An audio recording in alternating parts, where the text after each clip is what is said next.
کلمہ جو پڑھ لیا، ہم ناچیں گے نہیں، ہم ناچنے والے نہیں ہیں، ہم مٹکنے والے نہیں ہیں، ہم تاری شراب پینے والے نہیں ہیں، ہم تو نماز پڑھنے والے لوگ ہیں، ہم تو قرآن کی تلاوت کرنے والے لوگ ہیں، ہم تو اندھے کو راستہ چلانے والے لوگ ہیں، ہم تو غریبوں کو اپنے گھر بلا کے دعوت کھلانے والے لوگ ہیں، ہم تو امن کا پیغام دے، ہم شانتی کا پیغام دیتے ہیں۔ اس لیے میرے پیاروں، برائیوں سے بچ جائیے، گناہوں سے بچ جائیے، یہ کامیابی کی ضمانت ہے۔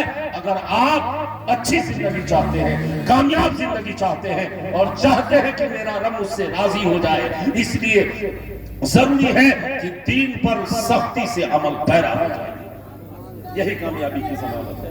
وقت کافی ہو چکا ہے نا، اب میں آپ سے رخصت ہو رہا ہوں۔ رب کی بارگاہ میں دعا ہے کہ رب تبارک و تعالی ہمیں اور آپ کو کہنے سننے سے زیادہ عمل کی توفیق عطا فرمائے، آمین کہیے۔ دونوں عالم میں تجھے مطلوب گر آرام ہے، تھام لے ان کا دامن جن کا محمد نام ہے، جنت میں جانے کا ارادہ ہو تماری کا، گلے میں ڈال لو پٹا محمد کے اخلاقی کا۔ وما علینا الا البلاغ۔ السلام علیکم ورحمۃ اللہ وبرکاتہ۔